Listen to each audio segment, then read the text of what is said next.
Common Knowledge is brought to you by PureMTGO.com and InkedGaming.com. Use coupon code CCMTG10 at checkout for a 10% discount on all Inked Gaming supplies and accessories.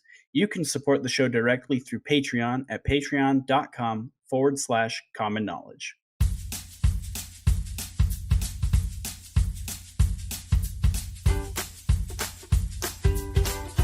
This is the Common Knowledge Podcast.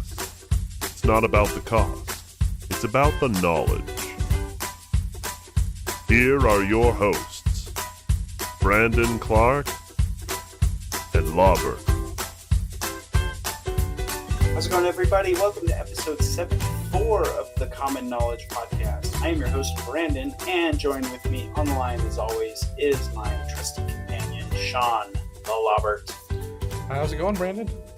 Good. I'm doing pretty good. You've got some big news, though, so let's just get into that. Tell us about it. All kinds of big news happening this week.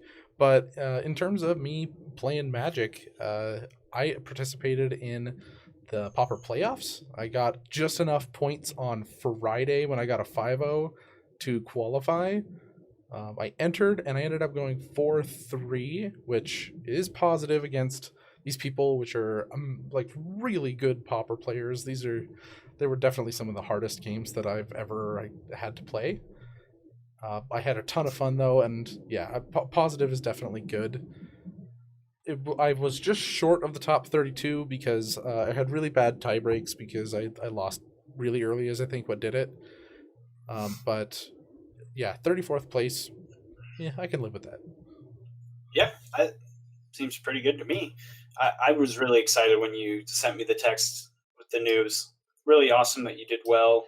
Super exciting. And I believe you mentioned that you had recorded the videos? I started recording, and then I kind of went on tilt and forgot to start recording for most of the other ones. Like the second one I definitely forgot, and then the third one I was like, oh, well, I guess I'll just see if Magic Online works with the replay system. I'll post those if I can. Cool. Yeah, I think a lot of people would be really excited to see that. So we're going to skip card of the week, as this week is actually kind of like a set review show, because we had some pretty big news dropped on us on Thursday, was it? I think so. I don't remember what day it was, but it was definitely big news. It was really big news.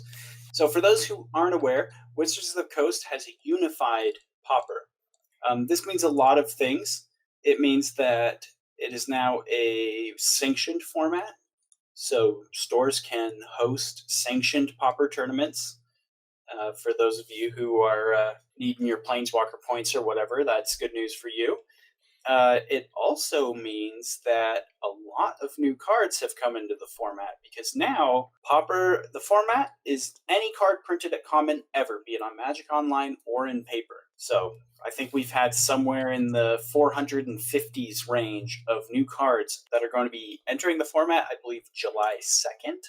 Right. I did just look, and there are 413 cards that are new to Pauper. And one other small thing that's happening is Gatherer will finally have a Pauper searchable term, which I'm excited for because I know how great Scryfall is, but I'm so used to using Gatherer that it's going to be nice to just be able to type in Pauper.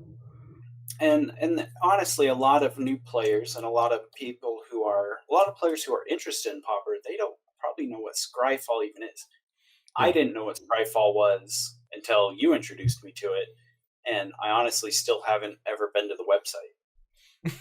So I guess technically I still don't know what Scryfall is. Right, but do you use Gatherer? Not for Pauper. But in addition to all the 413 cards coming to Pauper, there were 3 bans.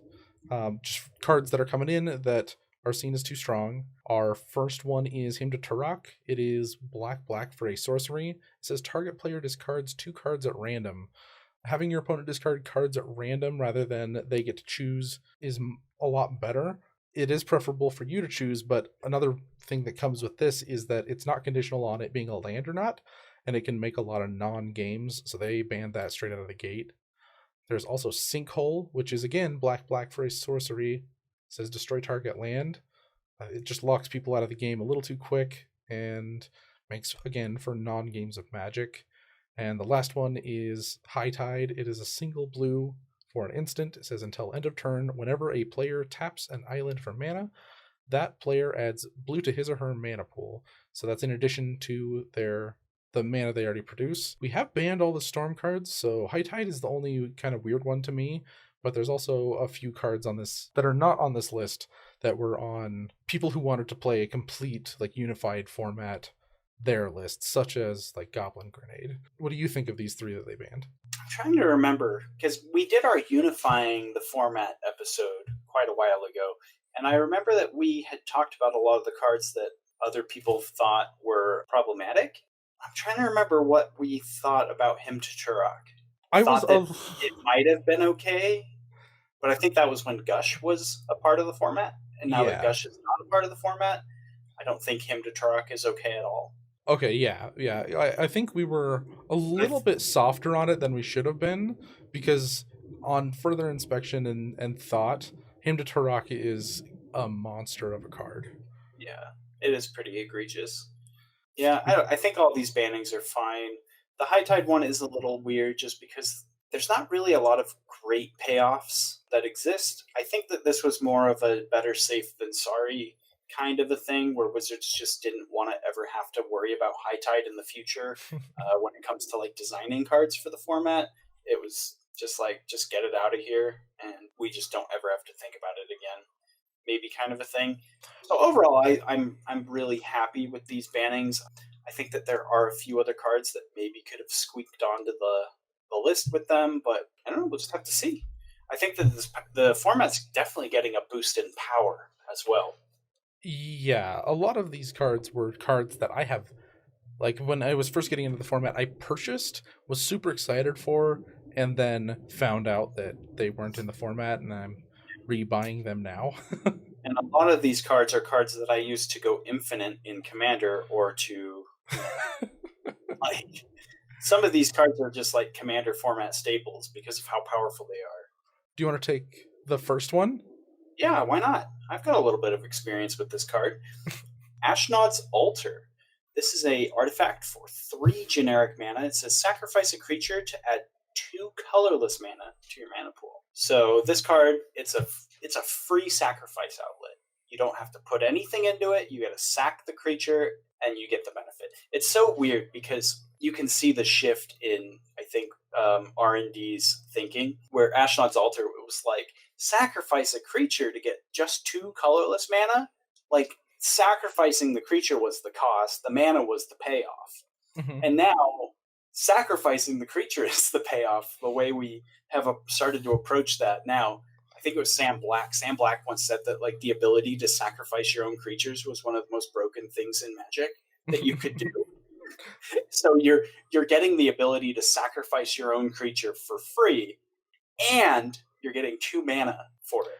Yeah. In older formats, this card enables tons of infinite mana strategies, all sorts of crazy shenanigans. Pauper, however, a little bit different. We don't have quite the payoffs that older formats like Commander and stuff do to enable this card, but still very powerful card. Yeah, I'm very excited for this one. Like, just like throwing Perilous Mirrors out as like a free shock, and having your germ tokens for your Flayer Husks all of a sudden generate 2 mana and you can hit 5 mana pretty quickly, I think is really, really cool. And of course, there's like the fact that Ashnod's Altar is a non-creature spell that is doing this, I think is really important, since you can't like directly interact with this. They're just going to start getting value, especially game 1. Yeah, I mean, I think there's all sorts of things you could do with this card, like Tortured Existence type strategies where you want to have cards in your graveyard, things like that. Token go wide strategies that you want to just have tons of creatures. Like, I always say, every time we get a Doomed Traveler, I'm excited. You've heard me say that. I'm always looking at Doomed Travelers. Whenever we get a Doomed Traveler effect, I'm always like, these cards are strong if we get the right enabler. Ashnod's Altar is the right enabler. Like, just throw all the Young Wolves and Doom Traveler effects and Nest Invaders into deck and do a deck with Ashnod's Altar, you're going to generate huge quantities of mana.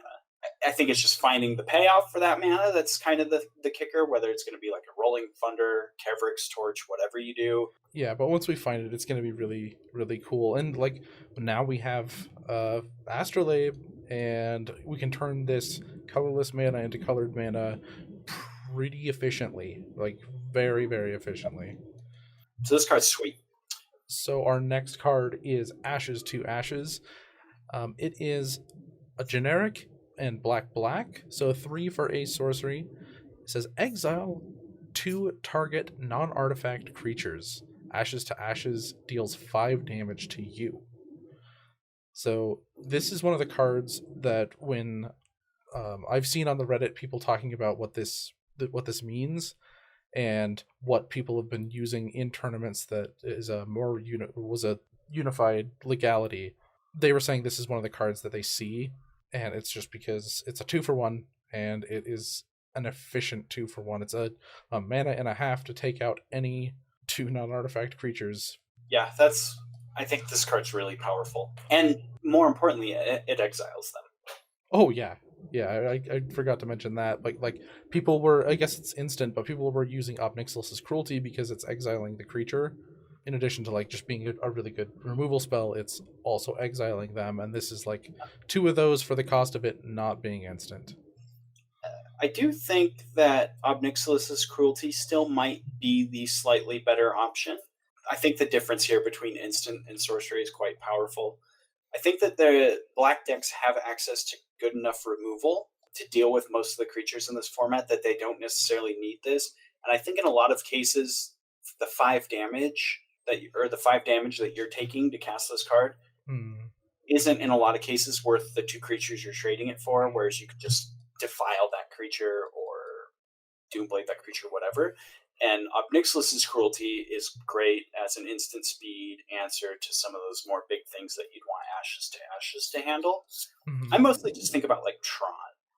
This card just seems egregious against Tron. Even though it can kill all the, you just never want to try to sorcery speed. Oh, okay, try to kill your mnemonic wall. Oh, you have Ghostly Flicker? Oh, well, that's what your deck's supposed to do, so. Yeah, the thing I was thinking about is anybody boarding in Stormbound Geists, like this is a fine Stormbound counter of like I can get this and I can get another problematic creature like a Delver. Yeah, I would pay 5 life to kill a Stormbound Geist and any other creature. The decks I am thinking of typically do run red though, and 5 life is nothing to just throw away when your opponent could just bolt, you're dead. Yeah. That's a lot of, you think about the Boros Monarch decks, I counted it up. The Searing Blaze Boros Monarch decks play 44 points of direct damage, like burn, in their decks. Yeah. 4 bolts, 4 Galvanic Blasts, 4 Searing Blazes, and then some of the lists have a Firebolt. If they have the Firebolt, they're at 44. If they don't, they're just at 40. They can kill you twice over with the burn in their deck. Not to mention pecking you away with creatures, and if you deal yourself 5 damage to kill a core Skyfisher and a Glinthawk, presumably one of those has hit you once, like you're at 13. Yeah. You're basically dead. You want to take the next one? Yeah. So this next card I'm excited about, mostly just for logistic reasons in tournaments. We talked about it last year when we did our Back from Vegas show, but the amount of judge calls that we saw from people playing blue Elemental Blast and red Elemental Blast, believing that they could, it was just ridiculous. Like, I don't know. There's no reason this card should not have been in the format. I love that it's here in the format. I love that you can play either or. You don't have to spend $5 on Magic Online to get your Pyroblasts. You can get your red Elemental Blast, your blue Elemental Blast, whatever. I think these did spike though, because Okay. I went and I bought every card on this list.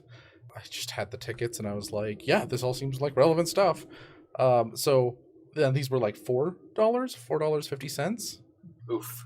So brought the price down by $1, and then in the future when they reprint any of these, or like, there's just a lot. We've doubled the supply of this card, so that's nice. Even Well, it's nice though because it is like it's almost just like we've doubled the supply of hydroblasts, right? Mhm. Because in Pauper, these cards are effectively the same. There's not a lot of instances where the clause of being able to cast Hydroblast on non-red things comes up in this format, like it does in older Eternal formats. right, and I think we skipped reading this card, and it is a single blue for an instant. This is counter target red spell or destroy target red permanent. And so that's different from Hydroblast in that it can't target spells that are not those things. So you can just kind of throw away your spell if it's going to trigger an ability if you need to with the other one. So they are strictly better, but it's so narrow, format, like you were saying. Yeah, in this format, it almost just never exists. I think the only deck I can think of where it's relevant is Kiln Fiend decks, Nivik Cyclops decks, where they just need to get another trigger out of it, and they're just Seeker like, of the Way. "Oh, let blast your thing." Oh, Seeker of the Way. Yeah, so that there are a few things that care about the spell triggers, but not enough that it really makes a big deal. Like, if you have blue Elemental Blast in your collection and you don't want to go buy Hydroblasts, just play the blue Elemental Blasts. Yeah. They're literally just as good in this format. So it's almost just like they've doubled the supply, which is good. And you can run 8, and no one will. You could run 8. That is a thing. Or you could run a split because, Spencer thinks that's important. It's not in Pauper. It's not. Next, we have Breath of Life. It is 3 and a white, so 4 for a sorcery. It says return target creature card from your graveyard to the battlefield. And people were excited about the Resurrection. Resurrection that was 2 and then white. When that came to Pauper with, I don't remember what set. And this is easier to cast. So if you want to play, let's say, like a 3-color deck now, that's like black, red, white, that's a Reanimator deck. Later on in this set, or in this set review type thing, we got a second version of this as well that has the same cost as this. So now we have access to 12 spells that will reanimate a creature for 4 mana in addition to Exhumes. And I don't know, it's possible that we just see a Reanimator deck. I think I'm skeptical based on the threats that we're reanimating. Yeah. I don't get as excited about these, but it's nice it's there. We've got a strict upgrade to Resurrection. Mm-hmm. I don't know that it's enough of an upgrade to make it more viable. Right. Mostly, like you said, based on the threats that we reanimate. And it's just not worth risking having to use your graveyard. Yeah. So, next card, Canal Courier. So this is one of the cards that is not yet on MTGO, and for those of you who are worried about it, Wizards did say that they're going to start introducing all the cards that are not on MTGO through treasure chests. They're going to start with the ones that are sort of backed by popular demand. They said, hey, come to our website, send us an email or whatever, cards that you want right away. This card I don't think anyone's going to care about, but I don't know. I could be wrong. Canal Courier is a 5 and a blue for a 3/5 human rogue. When it enters the battlefield, you become the monarch, and that is the only relevant text on this card. The rest of the text is, when Canal Courier and another creature attack different players, Canal Courier can't be blocked. This card came from Conspiracy, a multiplayer set. So right. The text on this card is 3/5, become the monarch for 6 mana. Do you think that's playable? I'm never gonna make the mistake of counting Monarch down ever again. If you've got your opponent locked out of the game, like, this is a payoff in blue that I'm not sure. Like, this is one of the few cards that we can look at Muldrifter as like a high end for a blue deck that's able to make that amount of mana. Like, it is a big body, and Monarch is a heck of a thing. So I can't count this out, but I don't think that I immediately see how it's playable either. So I think I agree with you. Yeah, that's fair. Monarch is a broken enough mechanic on its own that could be worth playing, but I 6 is don't a know that lot. I played it. Right. And then we've got Crown Hunter Hireling. Again, this is not on MTGO. This is a 4/4 for 4 and a red. It says when Crown Hunter Hireling enters the battlefield, you become the monarch. And it also says Crown Hunter Hireling can't attack unless defending player is the monarch. So I imagine this is going to do a lot of blocking if it ever sees play. And then as soon as the other person is the monarch, all of a sudden you unleash a whole bunch of 4/4s on them and you take it back pretty quick. I've at times wanted to try this out in my decks, and it just wasn't on MTGO yet, so this is one I'm looking forward to. Yeah, I think this is much better than the other Monarch card we just read. But next card, Cursed Rack. This is an artifact for 4 generic. When Cursed Rack comes into play, choose an opponent. The chosen player's maximum hand size is 4. I included this on the list because it's one of the first prison mechanics that Pauper has seen. There's what's the enchantment? There's like the Ristic enchantment and some things that like mess with their mana, but this is like this is messing with their hand size, and that's the only thing that it does. Yeah. Yeah, I actually think this card is fairly powerful. Like, it's a nice way to combat decks that draw cards, choking them on resources. I think a lot of matchups in this format are resource dependent, and just saying that my opponent can never have more than 4, like unless they're spending mana on their turn to get more, I think it's pretty powerful. I don't really know what the application for this card is or how to build around it. That's not really my forte, but I think this is a good card. I think it's one to look out for. Next up, we have Dark Heart of the Wood. It is a black and a green for an enchantment, and it says sacrifice a forest. You gain 3 life. I think this card's interesting. Like, obviously, there's some shenanigans with like Tilling Tree Folk, where you can get those forests back. Ultimately, I don't know that this card's very great. I think that if you're in the business for life gain, there are just better ways to gain life. There definitely are. I'll agree with you. Like a Pulse of Marasa or I mean, heck, there's the new Storm card. Like 1 mana gain for. Oh yeah, the new Storm card. Oh my gosh, that card is a nightmare. We've both had nightmare experiences with that card in the past couple weeks of like, okay, well, Storm is 5 and they cast it, boom.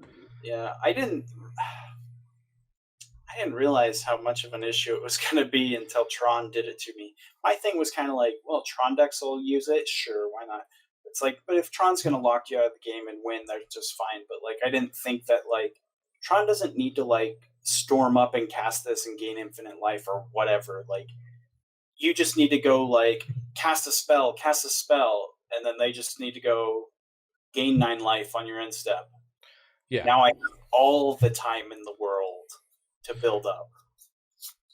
Yeah, and it's a little bit more effective than like Moment's Peace, because in like the burn matchup, you've just set your life total so high. Like, it's not uncommon when I've seen that card played for them to go to 30 life when I've got them down to like 10.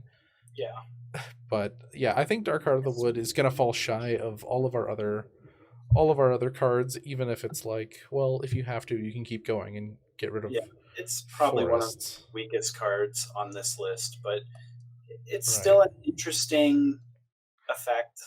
So compared to the other cards that are that are coming to Pauper, you wouldn't believe how many just like vanilla terrible creatures with some, or maybe they have take a hit to their stats and they have like plains walking or mountain walking, like those are like amazing effects back then. But or banding. Yeah, well, and there's probably even some like big body creatures with downside. Yeah. For like 5 mana, like lots of blue creatures that need your opponent to have an island, and then if you don't have an island, they get sacrificed. Lots of those. But yeah. What a game this was. Sometimes I think it would be so cool to just play in 1994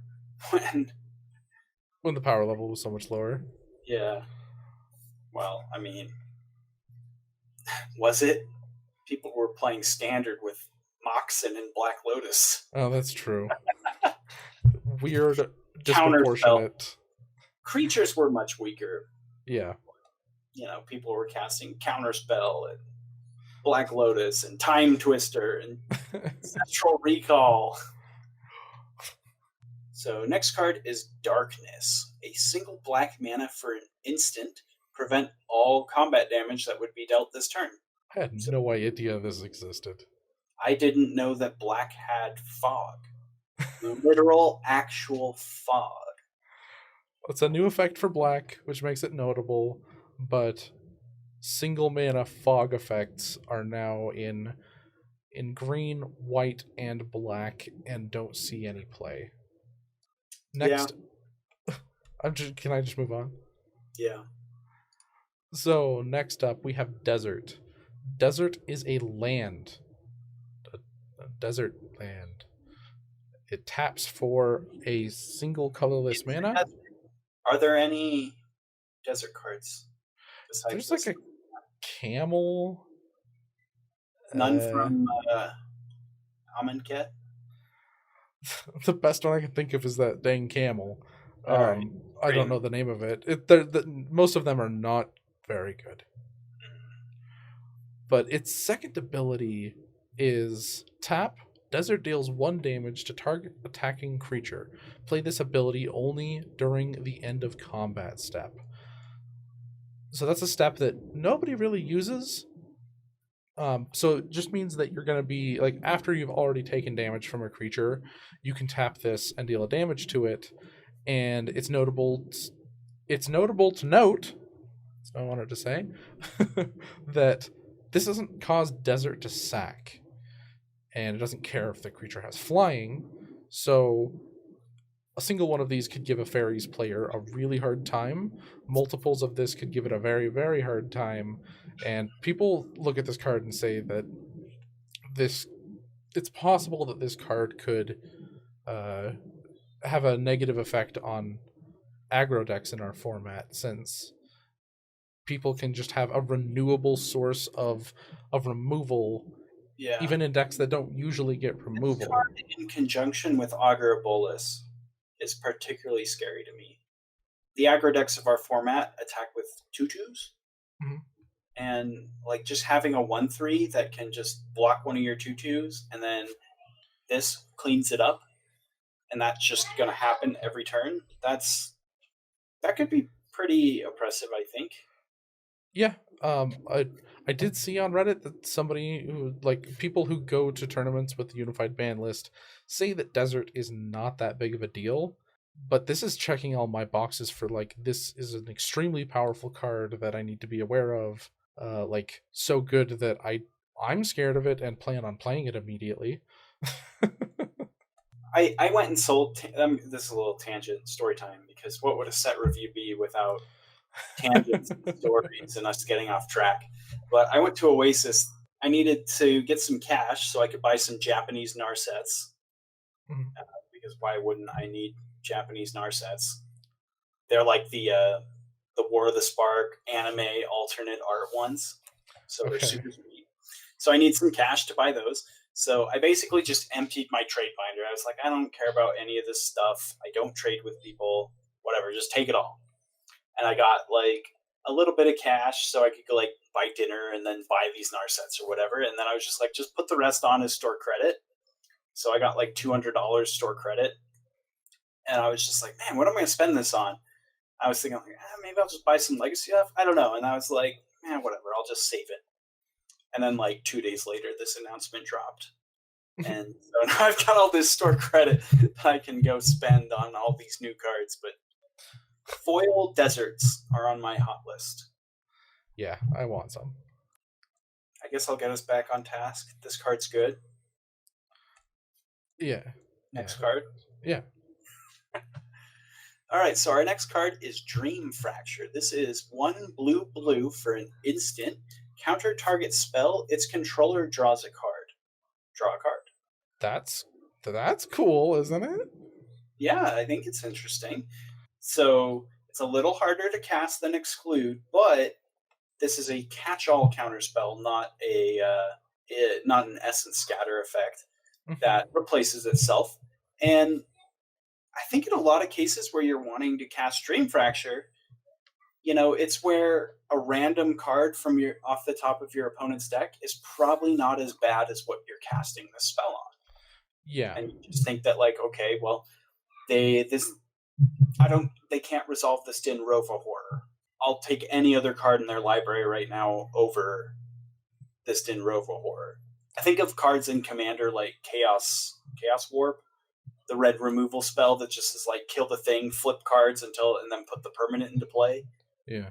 It's just like the same thing. Just like a random card in your library is probably not as bad as whatever threat you're trying to get into play. Yeah, you're just like, okay, redraw. Is that a land? Oh, I'm gonna redraw too. Let's just make that not happen. Like, I think that's really cool. 3 is steep for a counterspell, yes. But this also has different modes of, like, if you counter your own spell, then you're drawing 2 cards.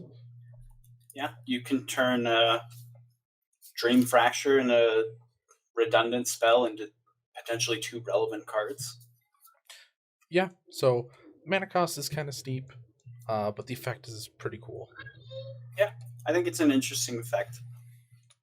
It's not like anything we have in the format as far as counterspells go currently. The closest thing I can think of is Exclude, which is just an essence scatter effect, and this is a catch-all effect.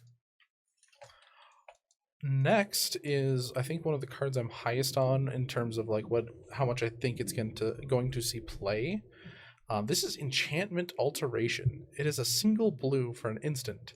It says move target enchantment from one creature to another creature, or from one land to another. So I know I'm excited about this card because Boggles is really popular at the Oasis local meta. So I know I can get people. Yeah, like, you can do this at instant speed, so they have already swung with their big creature. You're stealing, say, their Ancestral Mask, putting it on your guy, and then you block. And they now have nothing, and you have the biggest creature in the world.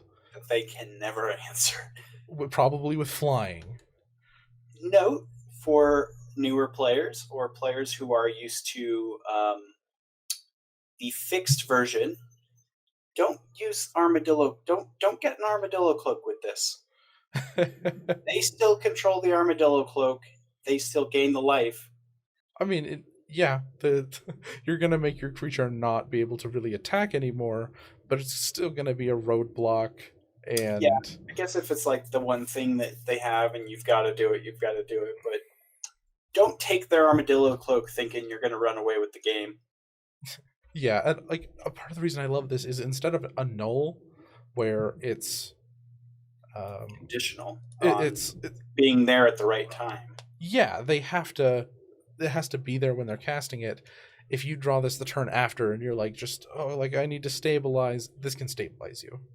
And in a big way, like you said. A lot of blowout potential from this card. Because blue needed help. I always feel like the Boggles matchup is not great. Patreon member and friend of the show, Johnny Barber, he exclusively plays blue fairy Delver strategies, and every time I see him playing against Boggles, he's winning somehow. So, I don't know. I feel like that's a good matchup. Need the help. I feel like that is actually still a good matchup. Like, just because of all the counterspells. Yeah. And this makes it better. Mm-hmm. All right, next card. False Defeat, 3 and a white. Return target creature card from your graveyard to the battlefield. So this is literally just Resurrection. Yeah. Same card, different name. Yep. I think they even came out of the same block originally. I have no idea. I think they were both from the Portal block. One of them came from one of the Portal sets, and the other came from like Three Kingdoms or whatever. Because you use the Vintage Masters artwork, but I'm fairly certain that these originally came from the same block. Different set, but same block, I think. Anyway, everything we said about False Hope applies to False Defeat because they are literally the same card. They're different because they have a different name, so now you can play 12 Resurrections if that's the thing you want to do. Don't do that. You can, though. So our next card is False Demise. It is 2 and a blue for enchant creature. It's one of the weirdest cards I've seen. It says, when enchanted creature is put into a graveyard, return that creature to play under your control. You can enchant your opponent's creatures, kill them, and then have them? What? That's a very weird effect to have in blue. 3 mana is not that expensive. Like, what do you think? This is... I don't know what I'm doing with this, but it's sweet. Put this on their Gurmag Angler, and then you have your own Gurmag Angler, and you just kill all their other things. You know? Yeah. They can't attack you. Because if their Gurmag Angler trades with your Gurmag Angler, you just get a Gurmag Angler. Yeah, Mold Drifter. There are some sweet targets, for sure. But I wouldn't want this in like an aggro matchup.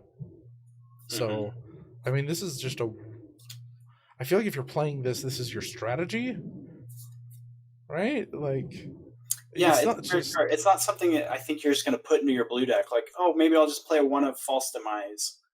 Like, you're trying to like enable this somehow.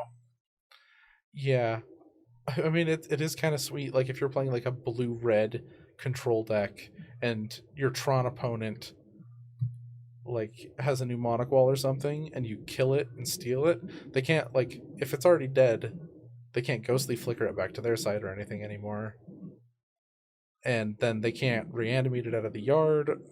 Can't they just target it with ghostly flicker on your side of the battlefield, or does ghostly flicker only target things you control? Just you control. Oh, okay. For some reason I thought it could target anything on the field.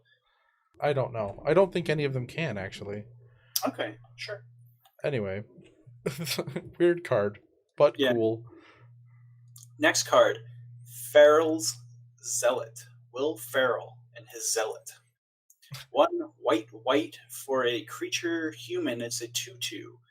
Whenever Farrell's Zealot attacks and isn't blocked, you may have it deal 3 damage to target creature. If you do, it deals no combat damage this turn. Kind of a strong effect. The effect is pretty strong if you can get in with my own Stormbound guys with this.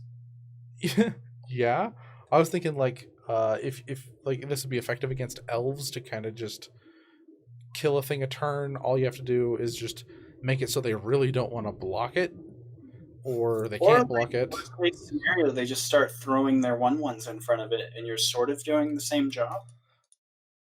Yeah, like you're not killing the creature that you want, but you're still like dealing with one of their elves. Yeah, which isn't worst. This doesn't have an immediate effect on the board, which probably means no one's going to really dedicate themselves to playing this. But very cool and very unique. Next, we have a card you've told me stories about. I think it was you. Felden's Cane. Felden's Cane is a single colorless mana for an artifact. You tap it, remove it from the game, and shuffle your graveyard into your library. And wasn't it you saying that, like, in high school, everyone just had one of these in their deck or something? Like, everybody in school just had to have one just in case the games went forever? Or was that not? I don't think that was me. Okay. I honestly don't know that I've ever cast or had Felden's Cane cast against me. I've played the superior version of this card, Elixir of Immortality, in Standard a lot, and that was a thing. And you could Sphinx's Revelation for 12, cast Elixir, shuffle, Sphinx's Revelation for 13. That we now have the 2 colorless and a blue shuffle. Clear the Mind. Yeah, we do have Clear the Mind, though, so this is not a new effect. And Clear the Mind is in the graveyard so that you can shuffle it back So I think that since we already have effects like this, that we don't necessarily need. We don't need Felden's Cane, but it's kind of cool. Yeah. Next card, Festival of Troken. This is another one of those cards not on Magic Online currently. And for each creature in play, you gain 2 life for white mana. It's a sorcery. Yeah, I mean, people in Elves are playing like Lumithred, not Luminous Rain. Luminescent Ray. Yes.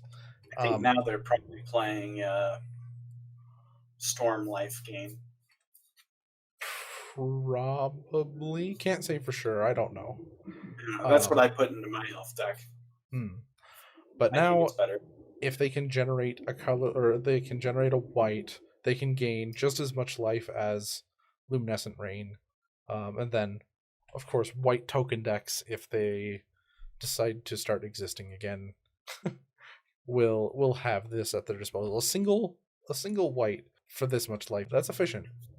Well, I think that you want this again burn. I think that even if you're a Boros Monarch, and you just think that I'll have 2 to 3 creatures. 2 creatures, 1 mana gain 4 to 6 life is really, really strong. Yeah, or God forbid you have actually resolved Battle Screech and the game's over. Many life. Which this potentially could be more powerful than a card like Lone Missionary, but Lone Missionary also has that upside of being able to bounce with or Skyfisher to yeah, potentially, but you're also just giving your opponent a good Searing Blaze target. Well, the biggest thing about Lone Missionary is that I think that it's closing out the game in addition to gaining it a life, and I think that that's probably going to edge this out. Yeah, I think that's probably a good point. That's probably correct. So next up, we have Fire Snake. It is 4 and a red for a 3/1. Don't read the Oracle on this card. Read it as it's written. Okay. If Fire Snake is put into your discard pile from play, destroy any 1 land. I love the templating of old cards. Man, this isn't on Magic Online yet, and this is actually one of the cards that I was like, ooh, that looks fun. It's a 2-for-1. It enables red land destruction decks to have just... You eat Ashnod's Altar. Tortured Existence. Get it back. Because you're filtering your Ashnod's Altar mana into your Astrolabes to activate Tortured Existence. Get this back. Get it. Kill all their lands. It is more recurable than really most other kinds of land destruction, except for Denrova horror shenanigans.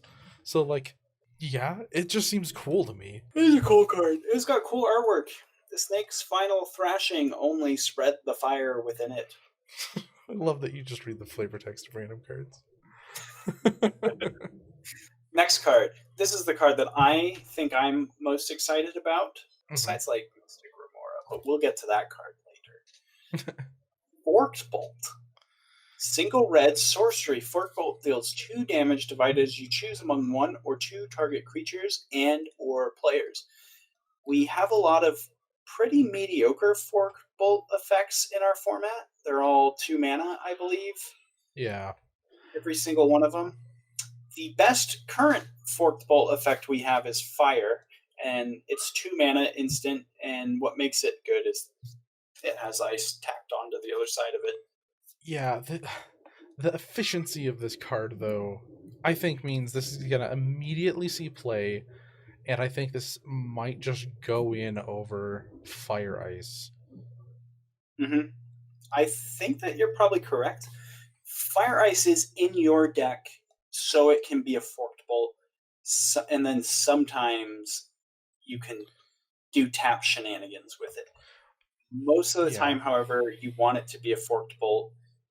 And the times when it's not a Forked Bolt, you're really just cycling it away on their upkeep. Okay, whatever, tap your 1 source of mana on your upkeep, so I cycle this away because it's not really relevant here. Right, yeah.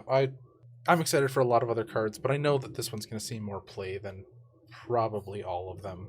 This is the one I'm excited for just because Scred Delver is just my pet deck from now until forever. And this is just a great upgrade for that deck. Yeah, even I'm just though looking I to... believe that deck is playable right now. You ready to take us out? That's really all we got. I was looking up earlier what it means to be a sanctioned format now, and from what I was gathering, you can, like, it's just the ability to host tournaments that go to the top. I mean, are we going to see some kind of like pro tour where this is one of the events? I don't know, but it could be. I think that we're more likely to get a GP than we'd ever get a pro tour. I don't think that we'd ever get a GP though either, but this just means that we can have more MCQs. We could maybe even see local Pauper MCQs or whatever. It was something that needed to be done for Pauper to continue to grow as a format. And I think we even mentioned it, that it was one of the biggest things holding the format back. Yeah. Not being sanctioned made sort of disincentivized players to play it, because a lot of people, they do care about their Planeswalker points. They just want to grind formats so that they can get their buy or whatever at the next GP they attend. And if they love to play Pauper but needed that buy, they had to play a different format, and they just Pauper get pushed away. And now it is an option for them. Those more enfranchised players can get their Planeswalker points.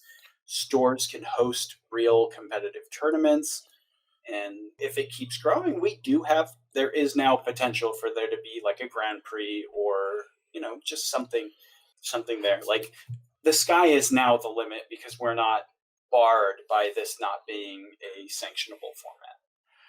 Yes, and Pauper's potential to capture people, just in terms of like, okay, my deck just rotated out of standard, now what? If someone can just be like, you don't own a Pauper deck, you should at least have, like, this is a competitive format, at least have this, and you can still go to tournaments. And I think that'll keep a lot of people from leaving Magic, because I know that the number one reason when I talk to people of like, oh, I stopped playing Magic years ago, and it's like, why? Because I ran out of money. It's like the biggest thing. And if this can keep them on the hook and and keep them playing our game, like, I think that's good for Magic as a whole. So I'm just so happy. Yeah, it's super exciting. It's big news. It's such a big change for the format, and I'm really excited about it. End times. All right. Well, thank you all for listening. That was episode 74. If you liked what you heard and want to give back, you can do so at patreon.com/common knowledge. There you'll get access to the Common Coliseum, a monthly video series where Sean and I battle it out on Magic Online, as well as have access to the Card of the Week drawing, another monthly perk for our patrons. In addition to that, you'll be helping us work towards our first stretch goal at $50. We're going to hold our 5-card blind tournament. If you're a new listener and you want to know what that's all about, you can go to the Patreon page and see all of the rules explaining what that's going to be. As well as you get to see the graph where Sean has kept track of the power rankings. I don't know that it's super relevant anymore, and we're probably going to start a new graph potentially with all these changes that have been coming to the format. I want to still have a history of the format that I can refer to. Oh, we should definitely keep both. But oh yeah. Yeah, anyway, it would seem weird to carry on that same chart. But anyway, again, thank you to our sponsors, PureMTGO.com and InkGaming.com. You can find the show, as well as many other great Magic-related content on PureMTGO. And you can use coupon code CCMTG10 to get yourself a 10% discount on all Ink Gaming supplies and accessories when you go to their website. Another great way to support the show is to support the network that we're affiliated with. So go to Constructed Criticism on YouTube and like and subscribe and favorite and do all those YouTube things. Watch all the Magic content that your little heart can handle. If you'd like to get in contact with us, you could do so at commonknowledgemtg@gmail.com. And you can find the show on Twitter at CKPodcastMTG, as well as our Facebook group, Common Knowledge. You can find me at Twitter at bclark_CK. And you can find Sean at Lobbert8. That's Lobbert 8. And the number 8. The number 8.